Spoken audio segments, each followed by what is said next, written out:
Hey y'all, welcome to another episode of Brianna's Bachelor Breakdown. I'm Brianna, your Bachelorette relationship analyst. So today we're going to unpack all of the drama between Peter and Will. We're going to dive deep into Rodney's one-on-one date, and we're going to cover Jamie's downfall, as well as highlight some of the other guys that Michelle seems to be making connections with. As always, I'll have timestamps in the description, so feel free to skip around. Let's go ahead and get started. So, first of all, we open up this episode, y'all, with a group date hosted by none other than Mr. J. Ellis from Insecure. I love him. I think he's so attractive. He's so tall. It just felt like a fun little crossover moment. It felt like two different parallel universes were kind of interacting and meeting each other for the first time. I don't know. It was just super fun. I love to see him on my screen any chance I can get. Didn't really know who the other guy was. I don't know if I should. Usually, I don't really like random guests kind of coming on to The Bachelor and using that platform to promote other things. Obviously, they were there to promote their movie. But since it was Jay Ellis, I did not mind. He could promote anything he wants to on my screen, so I was all the way here for it. Anyway, getting into the actual date, it's like a military style, I guess, army pilot style training camp. I don't really know. And the guys engage in what's called a G-force simulator, which basically you sit in it, and it just kind of spins you around and makes you really dizzy and nauseous, I'm assuming. So the main storyline from this interaction is, so Peter goes in it, and he's Italian. I guess he is fluent in the language, and the guys are prompted to, while they're spinning in the simulator, tell Michelle how they feel about her. So Peter, it's honestly kind of cute. He honestly didn't bother me in this moment. I feel like it was something that was unique. It's intriguing. He was telling Michelle in Italian how he felt about her. Right? Cool. So then Will goes up after him, and he, I guess, is fluent in Spanish. And so he pretty much says the same thing to Michelle in Spanish while he's in this simulator. And obviously that pisses Peter off. And at this point in time, I understood where he was coming from. That is annoying. It felt like a rap battle, or when a rapper steals the flow of another rapper without giving them credit, and they just do it so blatantly. And you're like, wait a second, I said that first, and I'm not the one getting credit for it. That's exactly what it felt like. And so I understood where Peter is coming from in that moment. Then the date transitions to a dog fight interaction. I wasn't watching at that point in time, but eventually Peter and Will go head to head, and they kind of really go at it. I perked up a little bit, but it still wasn't interesting enough for me to really be focusing on it. But I do know that they walked away with Will being the winner of the fight, and then eventually Will also was crowned the winner of the entire group date. And so as his prize, he gets a bomber jacket. Cool. So then we move into the cocktail party. Peter and Will, they're still going at it. They're still at each other's throats, literally saying nonsense. And at this point, it's what are we doing, team? What's going on? It seems like they are more into each other than they are into Michelle. How do you have this much energy to put towards your competitor? You're not even talking about Michelle at this point. You're just literally you're trying to tear down the other person's character for what? For what? You're not running a campaign. No one's voting for you. This is not, the viewers don't decide who Michelle picks at the end. I don't understand what goal they were trying to get out of this. And it was just honestly very immature, very tiresome. Because here's the thing. I'm here for the drama, but I like a story. I like to be invested. I want to know, I want to care about what happens, what the outcome is going to be for the villain. I want to see justice served. But this type of villain edit, it was just very flat. It wasn't intriguing. I don't really care who's coming out on top between the two of them. It was boring. And the rest of the guys on the date seemingly felt the same way. It was so funny watching the cameras kind of zoom in on their faces. They were all just they all had deadpans the entire time. Especially Nayte. They just kept zooming in on him. And he was just so over it. They were all a mood, honestly. So then, Peter, we have the moment that they've been teasing in the previews all along where Peter throws the jacket into the pool. And I will say, it was a little anticlimactic. Like, I just felt like from the way they had been teasing it from the previews, I felt like it was going to be such a bigger moment. And when I was reflecting on it after the episode, I think the reason why it wasn't that big of a moment is because, like I said before, I wasn't invested in that drama. Like, I didn't really care. I didn't really care what was happening to the jacket. It didn't bring anything new to the drama or to the action. Like, they're already mad at each other. It wasn't like he went behind his back and suddenly Will finds out that Peter doesn't like him. Like, it was just very like, okay, all right, that's fine. So Peter goes and does that.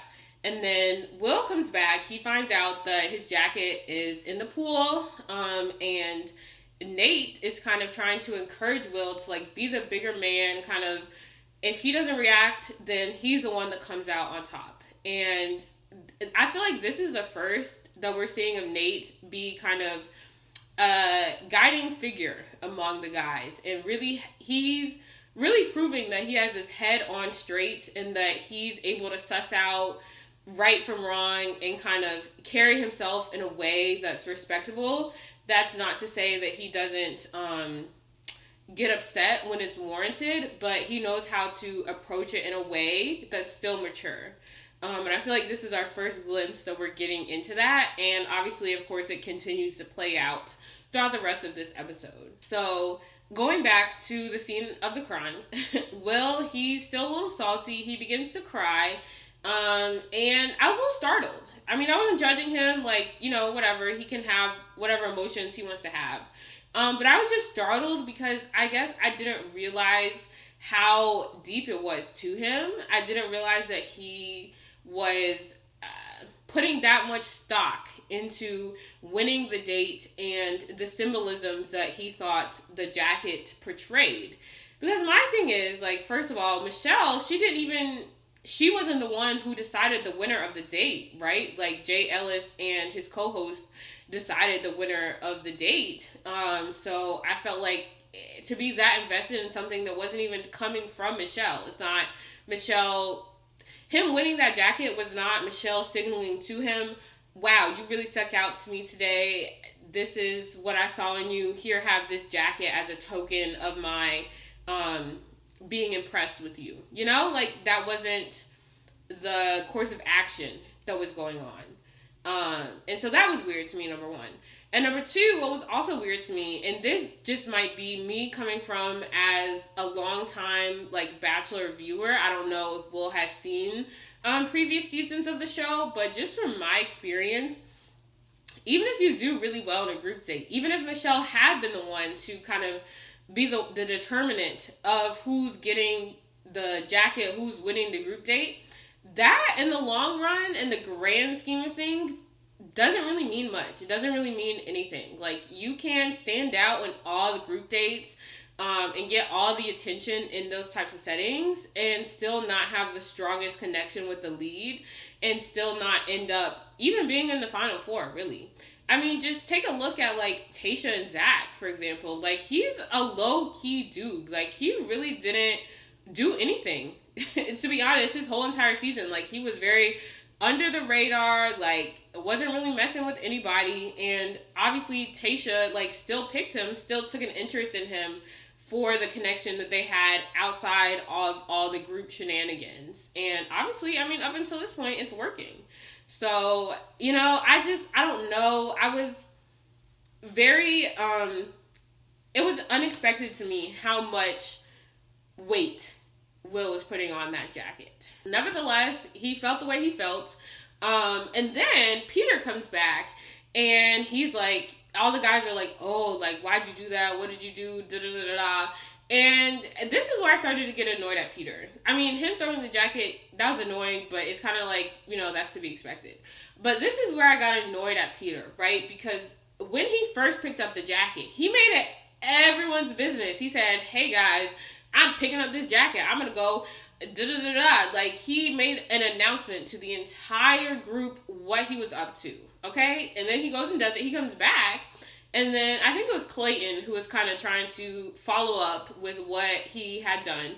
And Peter was like, oh, mind your business. Like, why are you so pressed about what I'm doing? Like, focus on Michelle. Like, bro, you can't just make it everyone's business and then try to tell everyone else to mind their business after you made it their business. Like, that's not how this works. If you tell me a piece of drama and I'm following up on it, that's because I'm now invested. I now need to know the conclusion of this dramatic story that you have roped me into.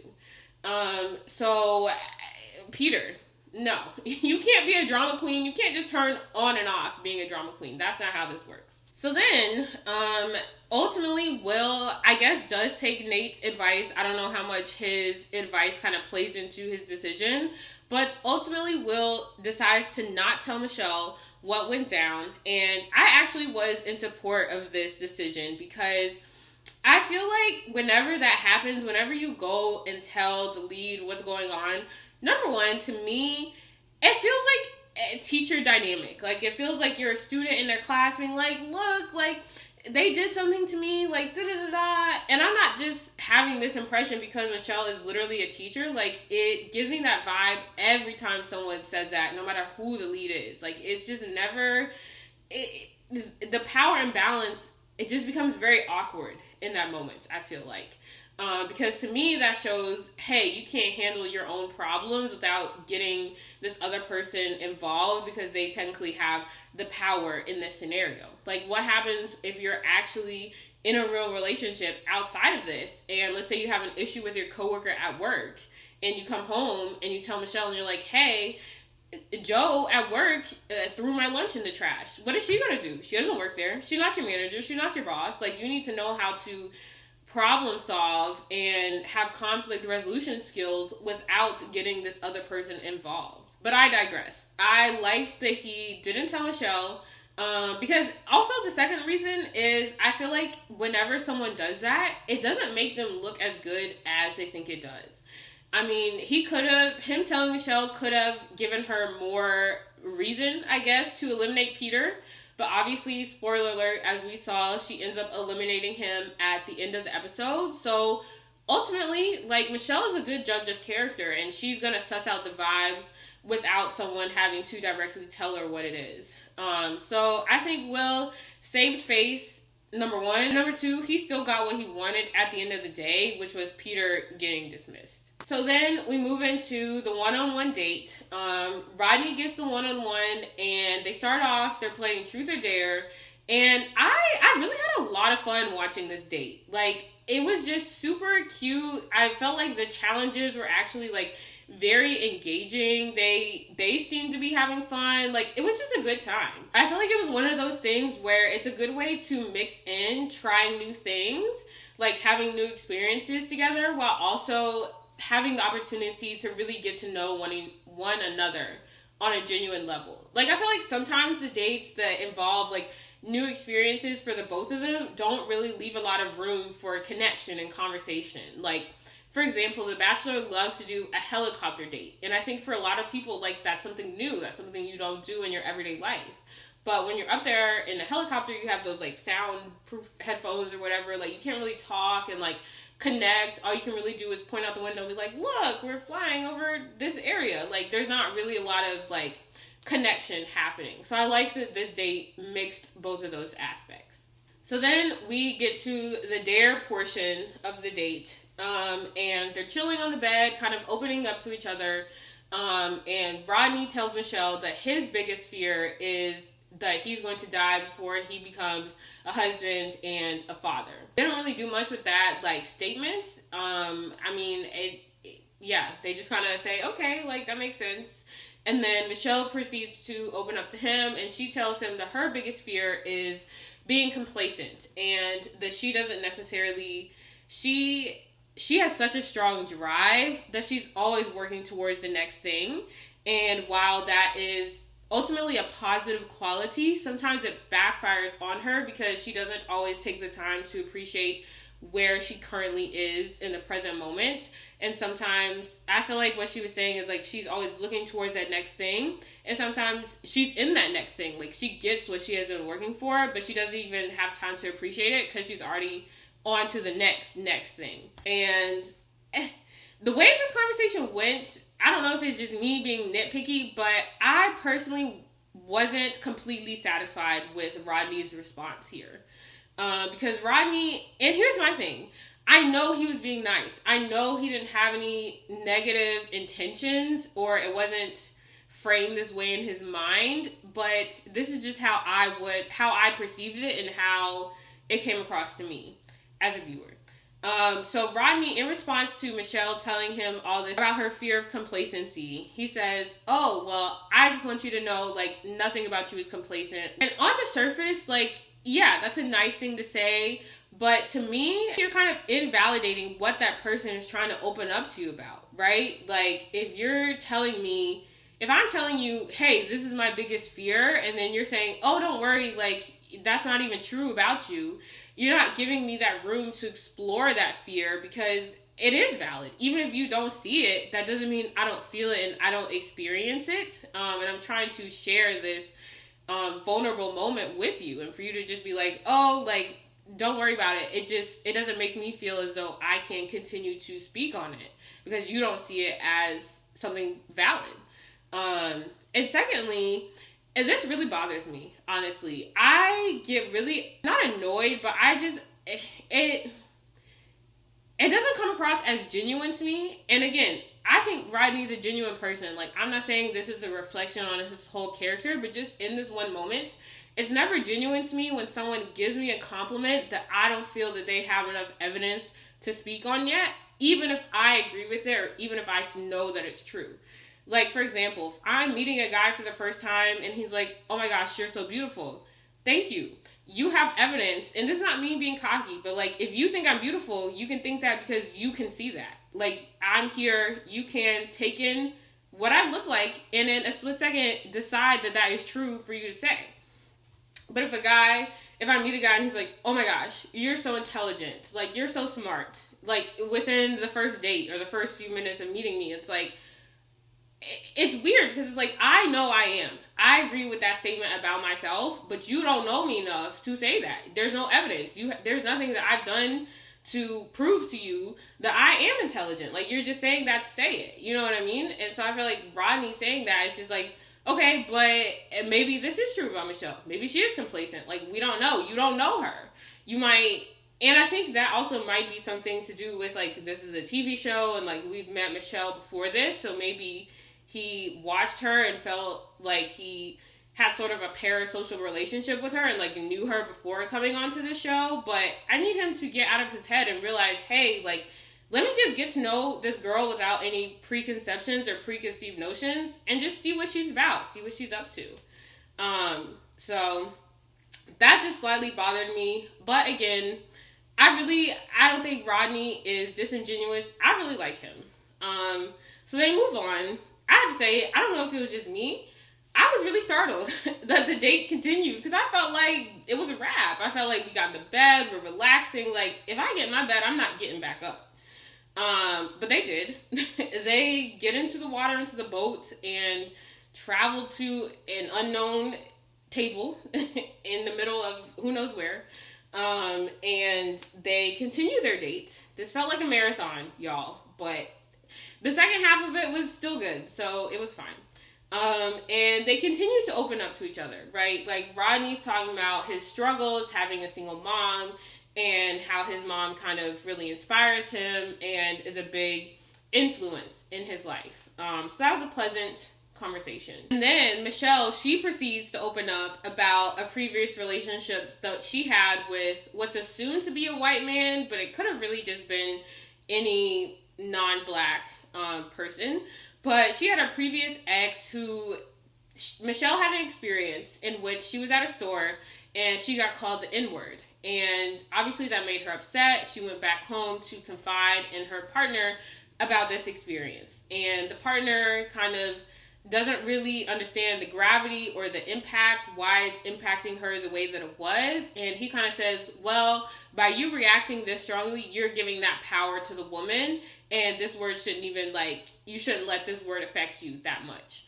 And Michelle says that in reflecting on this experience, she realized that in that moment she was justifying her feelings, and she shouldn't ever in a relationship, number one, have to feel like she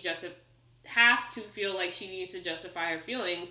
And number two, ultimately, she didn't say this explicitly, but I think she was alluding to that she, in her next relationship, doesn't want to end up with someone who will not understand her experiences. And that's not saying that she has to end up with a black person, but if she does end up with someone non-black, I think that she wants them to be able to take that time to really understand where she's coming from when she inevitably has another experience like this. And, whew, y'all, this was so real. This is such a real thing, and this is why I'm loving every single minute of this season, because I feel like every other scene, there's just something happening that is so relatable. And on top of that, this is another moment in which I feel like the impact and the potential of reality TV is so important and so far beyond just a stereotype of like, oh, trashy dating, like whatever, because The Bachelor is the biggest reality TV franchise in the country. Prime time television slot, like so many people watch this show and so many of them are white. Like, that's just what it is. I think that it is amazing that we have this black person who has been given this platform to speak on these issues in a way, number one, that will reach this audience, first of all, because I don't know how many people in Bachelor Nation would take the time to seek out this type of listening experience on their own, right? And number two, it's being presented in a way that's accessible, that's digestible. It's not being shoved in your face. Like, we're not getting a history lesson or anything. Like, it's just, hey, I, as Michelle, am speaking on my experience that also happens to be a very common experience that other black people can accept. And I feel like since Michelle is so accepted and loved by Bachelor Nation, it's going to make that much more of an impact, because you're hearing this experience from someone that you really admire and that you really enjoy as a leader, and you're like, oh wow, like, it just sinks in more when it's coming from someone that you respect. I love that The Bachelor has this platform to reach people that may not have these types of experiences and can learn from this. But on the flip side of that, like I was saying, I love that The Bachelor is also providing this representation and giving a voice to people who can relate and have experienced things like this in their own life. Like for me, for example, I remember when I was in high school, I was friends with this white guy, and we were like really cool, like we were really good friends. But one time we were like walking to class, and he was telling me some story about some other black guy that he was friends with, who I don't really remember the full details, but I think this other black friend that he had been called the N-word.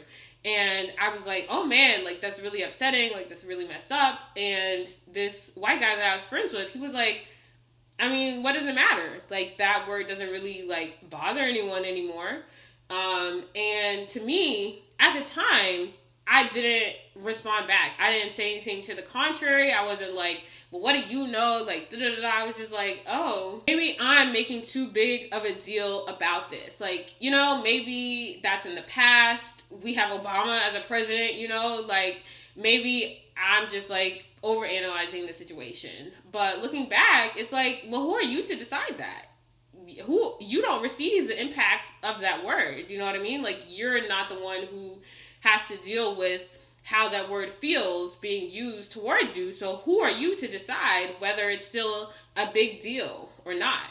And I feel like so many people have similar stories to that, especially if you've grown up in a white environment like Michelle has, like I have. So I'm ready for all the experiences that we're going to get, all the future, like, vulnerable moments that Michelle is about to hit us with this episode. I'm ready. So then we move into the last group date. It's a spoken word event. This seems to be a very common, recurring type of group date in the past few seasons. So not really too much to speak on.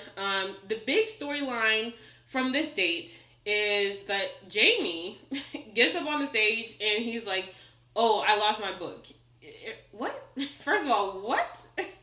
And second of all, then he's like, oh, well, he's like, oh, well, I have a story for you guys anyway. And he just starts telling this random story about a guardian angel and who knows what. And it's obviously pre-written, which to me is very disingenuous, number one. Like, that's very just like, okay, you couldn't come up with something from the heart? Like, what's going on? And number two, the fact that he tossed aside the parameters of the date and felt like his story was so important to share. To me, that says that he doesn't care about the date. To me, that says, I don't care, Michelle. I mean, obviously she probably didn't plan this herself, but she's the face of it. She's presenting it. To me, that's communicating, I don't care what you're trying to enjoy with us. I don't care how you want us to get to know you, how you want us to express ourselves to you. Like, I'm going to do what I want to do when I want to do it. And to me, it's just like, I know that you don't have a lot of control on The Bachelor, and I'm sure or on The Bachelorette, and I'm sure that can get frustrating at points, but this is what you signed up for. You signed up to be in a position where you kind of have to do things that you wouldn't necessarily elect to do in order to see if there's a connection with the lead. That's the name of the game. So either play it or get out. And then, this is another moment, y'all. Michelle gets up there and she reads this poem about how, growing up, she grew up again in her all-white Minnesota environment. And as she was growing up, she noticed that, like, all the white kids, like, yeah, they would be her friends, but no one ever wanted to date her. None of her peers ever took a romantic interest in her. This is another moment, y'all, where I felt so seen and so represented.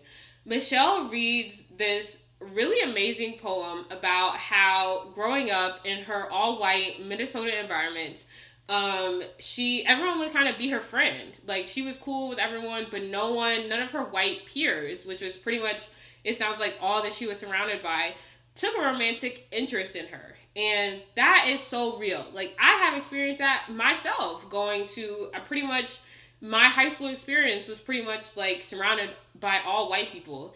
And I will just say, like, as a black woman, like, it's just so, you don't realize the impact that it has on your self-esteem, that when you sit down and you start liking someone, the first question that you have to ask yourself is, do they date black women? Like, that's literally the first question that you have to ask yourself when you develop a crush on anyone. And that's just so, like, demoralizing, but it's also so ingrained in the way that we have to interact with the world that it's just a thing. Like, it's just a thing that you have to do. And I feel like at a certain point, like, it becomes so subconscious that you don't realize until, like, years later when you're speaking it out loud, like, hey, wait, like, that's kind of really messed up. And even if the answer is yes, like, this person does date black women, there's a difference between dating and marrying, or dating and hooking up. Like, is this person just trying to, like, experiment? Do they just see you as, like, someone short-term, like, and ultimately they know they want to end up with someone of their race or of a different race, and you're just kind of there to pass the time? Is it something that they can have, like, kind of on their trophy belt, like, oh, I hooked up with a black woman? And then, even again, like, if the answer is, like, yes, I'll date a black woman, I'll marry a black woman, does it extend to all black women? Is it dark-skinned black women? Like, it's just, there's so many layers to this, and it's so nuanced, and I love that we're starting to peel this back a little bit, again, on this super relevant primetime reality TV show. So, I'm super excited for whatever else Michelle has in store for us. Anyway, continuing on with the Jamie storyline on this episode. So, they go to the cocktail party, he and Michelle have a little chit-chat, whatever.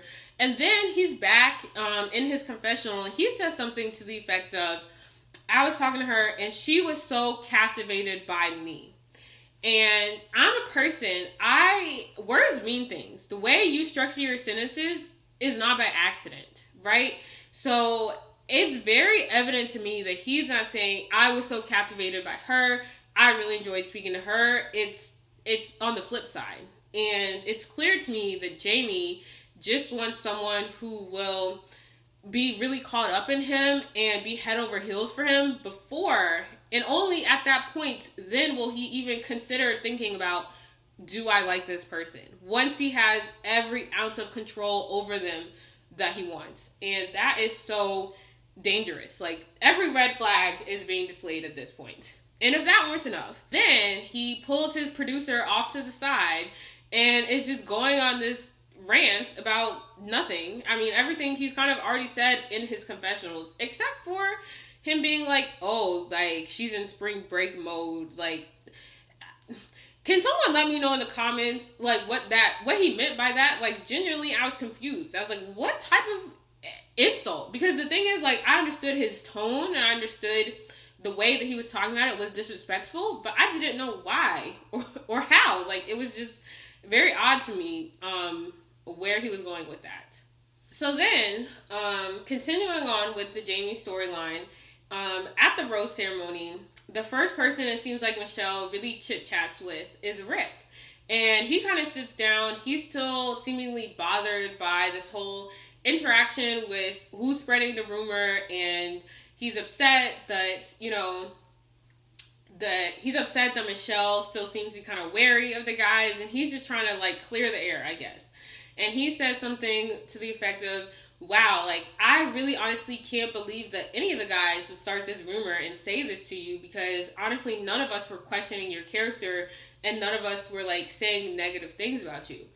And then Michelle at that point admits that Jamie's the one that kind of confided in her about his story and whatever. And then you can literally see the moment that she started to pinpoint and connect the dots in her head and is like, wait a second, I've been manipulated. This is not okay. So then Rick takes this information and he brings it to the person he should bring it to. He brings it to Nayte. And he's just like, hey, like, Michelle just told me Jamie's the one who started this rumor. And Nayte says, okay, let's squash this right here, right now. And when he summoned Jamie, I don't know what it was about that. I don't know if it was his voice, his body language, his height. Like, I don't know what was going on, but it was just so attractive. Like, he was just standing there commanding the entire room, being like, Jamie, like, he didn't even say any words. He just called Jamie's name and said, I don't know what was going on. But Nayte gathers all the necessary witnesses, gathers Jamie, and he's like, we're gonna figure this out right here, right now. And the first thing that Jamie says when he rolls up, he's like, oh, you mean my comment to Michelle? Actually, that wasn't even my comment. And that just proceeds, like, that just lets me know right then and there that it's going to be, everything else that comes out of his mouth is just going to be nonsense. And it was. Because then he's like, oh, like, well, I just told her because the character was taking on in the house. And the guys are like, what character? And Jamie's like, well, I don't know, because I wasn't in the conversations. It's not adding up. It's not adding up. It's going nowhere. He's really scrambling. And then at one point, he's like, oh, well, I was just thinking about how this would look like to the people sitting at home watching this in an episode. And Nayte was like, you mean the viewers? And Jamie was like, yeah. And Nate's like, F the viewers. And it's just like, yeah, like, dude, like, that was just such a flimsy excuse to me, because it's like, I know for a fact that Jamie was not thinking about the viewers when he was telling Michelle this. He just said that in that moment as a scapegoat as one last kind of ploy to be like, hey, like, maybe you guys will agree with this type of reasoning, like, he was just really grabbing at straws at this point in time.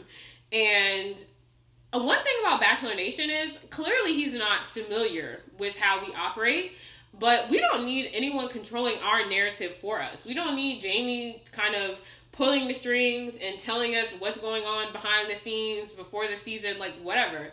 Because Bachelor Nation will find out what they need to find out when they need to find it out. Like, don't worry about us. Like, we're good.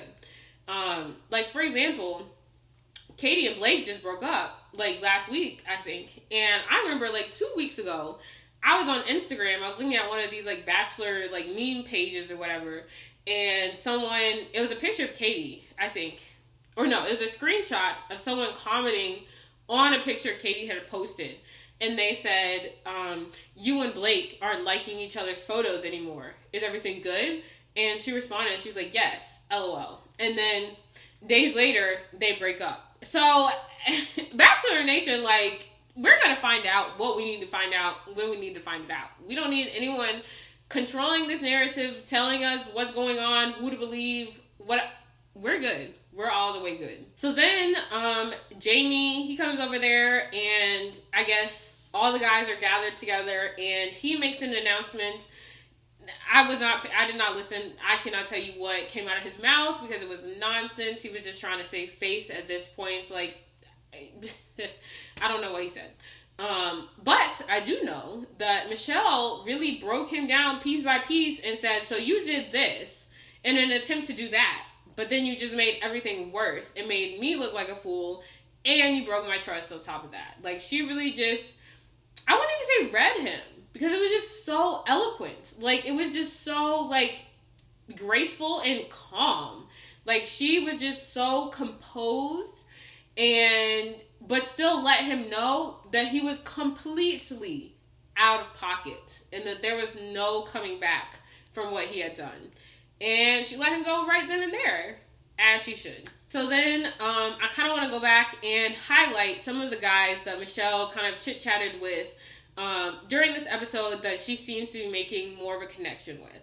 So first up, we had Martin. He first starts making headway on the Top Gun group date, and he pulls her aside to check on her after all the, like, rumors from the previous rose ceremony, and then again on the cocktail party after the activity portion of the date, he's still trying to, you know, have a conversation with her, tell her that he's there to support her, and he just genuinely seems like a really nice guy.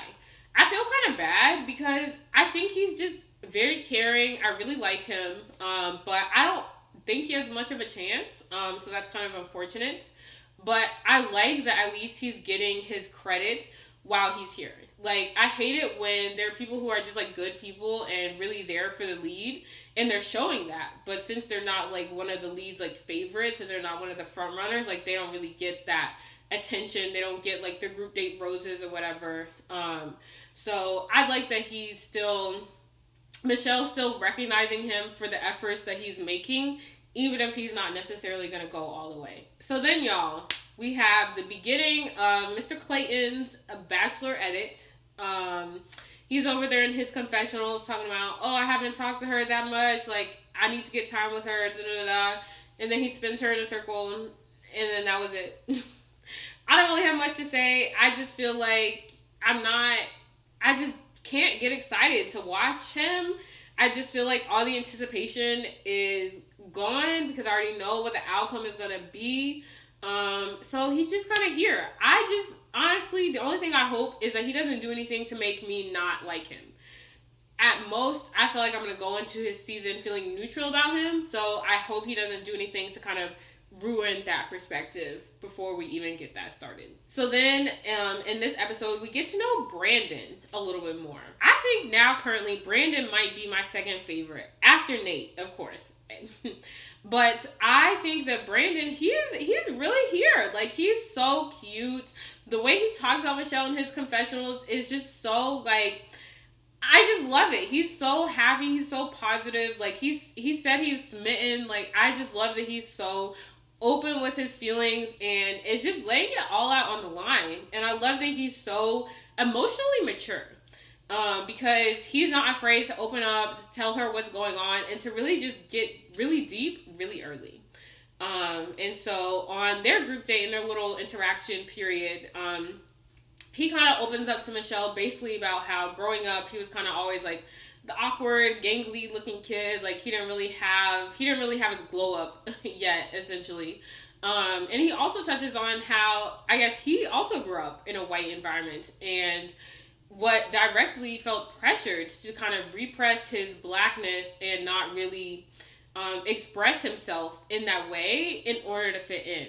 And again, this was such a relatable moment. This was so relatable because I felt like this. I still feel like this. This, to me, I think explored this type of feeling of trying to fit in and trying to like keep up with like the white kids and kind of repress your blackness a little bit. I think for me that came out the most in like fashion and clothes, because at my high school, like the most popular kids were the kids that were like dressing preppily and like wearing like Jack Rogers and like bean boots and like North Face jackets and stuff. And so I went out and I got every single one of those items. Like, I would just actively, it was a very conscious action that I would look at what the popular preppy white kids are wearing and then buy those same clothes for myself. But I wasn't even friends with them. Like, we weren't even, our social groups were not even adjacent. Like, I literally was a theater kid. Like, they did not pay any attention to me. So I don't know what goal I had in my mind. But I think subconsciously, even though I was taking these actions consciously and I knew where I was getting my fashion inspiration from, I think subconsciously maybe I thought that would like elevate my status, and that one day they would see me walking down the hall in Uggs and be like, we need her at our party. Like, I don't really know what I thought was going to accomplish. But that was just such a relatable experience. Oh my gosh. And then the last guy that kind of stuck out was Nayte, of course. In addition to him kind of directing the whole Jamie, like, figuring out, squashing the rumors, I felt like every time they interacted, both on the group date and at the cocktail party prior to the rose ceremony, like, they just had a lot of fun. I feel like at this point, they both know that whenever they meet up, they're going to be laughing, like, getting to know each other. Like, they just have a very steady connection at this point. And I feel like they both look forward to those moments they get, like, to have with one another alone. Which I feel like is a good sign. One moment that was really funny to me was when they were like, let's run away. And then the cameraman was like chasing behind them like he was on Maury. Like it was shaking and they were like going into like the dark yard. Like, I don't know. But that was just really funny. And I like that their relationship seems to be progressing at a healthy rate. So let me know in the comments, what did you guys think? Who are your front runners? Who are you really excited that Michelle's making a connection with? What did you think of the Jamie drama, the Will and Peter drama? Let me know, and I'll see you guys next week for another recap on Brianna's Bachelor Breakdown.